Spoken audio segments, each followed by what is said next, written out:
నీ పరిశుద్ధ నామానికి సమస్త ఘనత మహిమ. ప్రియ దేవుని బిడ్డలారా, ఈరోజు మండే 13th మే 2024 మీ అందరికీ యేసుప్రభు పేరట శుభాలు తెలియపరుస్తున్నాను. దేవుని వాక్యాన్ని చదువుకుందామా?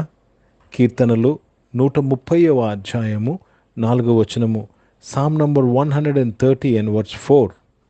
అయినను జనులు నీ యందు భయభక్తులు నిలుపునట్లు నీ యొద్ద క్షమాపణ దొరుకును.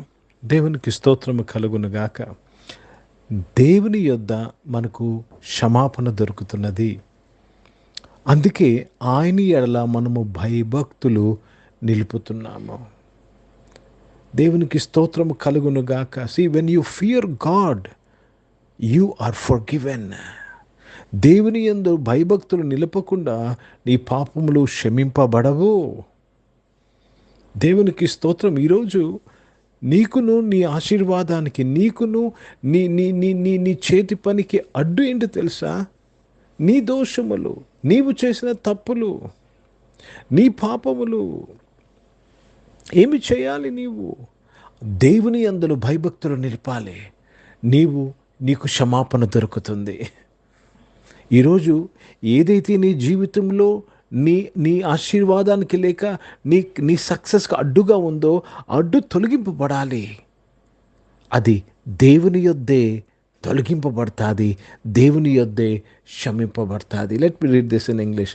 But there is forgiveness with thee that thou mayest be feared.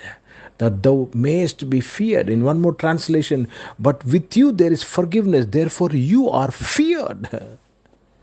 With God there is forgiveness. Whenever you come to His presence, whenever you pray unto the Lord, whenever you start meditating on His word, you are forgiven.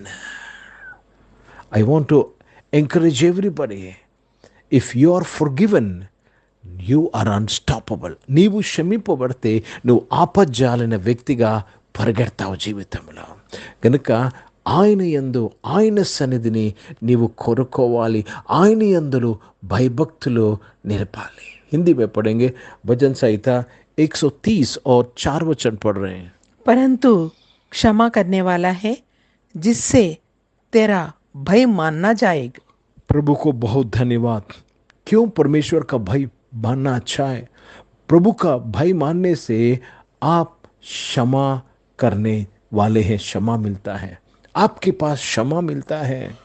इसलिए आपका भय मानना बहुत प्रामुख्य है.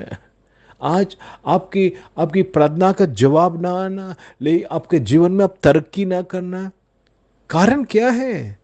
आपका पाप, शाप. लेकिन जब भी प्रभु के पास आते हैं, प्रभु का भय मानते हैं, वो शाप आपसे मिट जाता है. కనుక దేవునికి స్తోత్రము. ఈరోజు ఎవరి పాపములు వారి మీద మోపబడవో వారు ధన్యులు అని దేవుని వాక్యంలో రాయబడ్డాది. కనుక దేవునికి స్తోత్రం. ఈరోజు ప్రియ దేవుని బిడ్డలారా, దేవుని యొక్క భయములో నిలిచి ఉందాం. దేవుని అందరి భయభక్తులను కనపరుచుకుందాం. దేవుని అందరూ భయభక్తులు కనపరుచుకోవడం అంటే అర్థం ఏంటి తెలుసండి? ఆయన చెప్పినట్టు చేయడము. దేవుని యందు భయభక్తులు కలిగి ఉండుట, చెడుతనం అసహించుకుంటే ఆయన చెప్పినట్టు చేయటియే దేవుని యందు భయభక్తులు కలిగి ఉండుట. ప్రార్థన చేసుకుందాం. ప్రియ పరిశుద్ధ తండ్రి, జీవం గల దేవ, మీ వాక్యము ద్వారా అందరితో మాట్లాడి దీవించినందుకు స్తోత్రం నాయన. ఈరోజు ప్రతి ఒక్కరూ ఈ ఆరాధనలో పాల్గొన్న బిడ్డలు క్షమింపబడి ఎక్కలేనంత ఎత్తైన కొండ ఎక్కుటకు నీ కృపను అనుగ్రహించినందుకు స్తోత్రం చెల్లిస్తున్నాను. తండ్రి, నీ యొద్దనే మాకు క్షమాపణ దొరుకుతున్నదయ్యా. నీ యొద్దనే నాయన మాకు కనికరం దొరుకుతున్నదయ్యా. తండ్రి, మీ కృపా సత్యములు బట్టి మీకు స్తోత్రములు చెల్లిస్తున్నాను. అనారోగ్యం వారందరం కూడా మీరు స్వస్థపరచడానికి స్తోత్రం. హాస్పిటల్స్లో ఉన్న వారిని స్వస్థపరిచి డిశ్చార్జ్ చేసినందుకు స్తోత్రములు నాయన. తండ్రి, సమయంలో ఉద్యోగంలో వ్యాపారం చేసిన బిడ్డలందరూ కూడా మీరు దీవించడానికి స్తోత్రం. చదువుకుంటున్న బిడ్డలు, ఎంట్రన్స్ ఎగ్జామ్స్ రాసిన వారు, కాంపిటేటివ్ ఎగ్జామ్స్ కొరకు సిద్ధపడుతున్న వారు, దేవా తండ్రి జాబ్ ఎగ్జామ్స్ కొరకు సిద్ధపడుతున్న వారు అందరూ కూడా మీరు దీవించి దేవా వారిని ఆశీర్వదించినందుకు స్తోత్రం. ఈరోజు పుట్టినరోజులు, పెళ్లి రోజులు జరిపించుకున్న వారు దీవించి మీ దయాకిరీటం ధరింపచేసి దీవించి నడిపించినందుకు మీకు స్తోత్రాలు చెల్లిస్తూ మీ నామాన్ని మహిమపరుస్తున్నానయ్యా. గొప్ప దేవా నాయన తండ్రి రక్షకుడా, పరిచయం చేసిన ప్రతి ఒక్కరిని పేరు పేరున దీవించి బలపరిచి వారి పరిచయంతట్లో కూడా మీ సహాయంకి స్తోత్రం చెల్లిస్తున్నాను. భారతదేశం కొరకు ప్రత్యేక ప్రార్థన చేసినగా దేశాన్ని రక్షించినందుకు స్తోత్రం.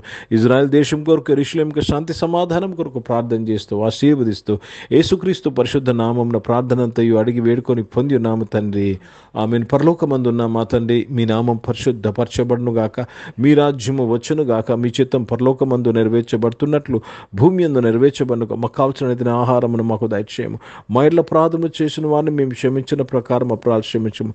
మమ్మల్ని శోధన తేక కిన్ని తప్పించము. ఎందుకంటే రాజ్యము, శక్తి, మహిమ నిరంతరం నీవై ఉన్నవి తండ్రి. ఆమెను. ఇప్పుడు మన పరమ తండ్రి అయిన దేవుని ప్రేమ, ప్రభువైన యేసుక్రీస్తు వారి కృప, పరిశుద్ధాత్మికమైన సహవాసం, ఆరాధనలో పాల్గొన్న ప్రతి ఒక్కరితో, ప్రార్థన చేయబడిన అంశములతో, సంఘముతో ఇప్పుడు ఎల్లప్పుడూ సదా తోడయుండును గాక. ఆమెన్. దేవునికి స్తోత్రం. అందరికీ వందనాలండి. God bless you and praise the lord.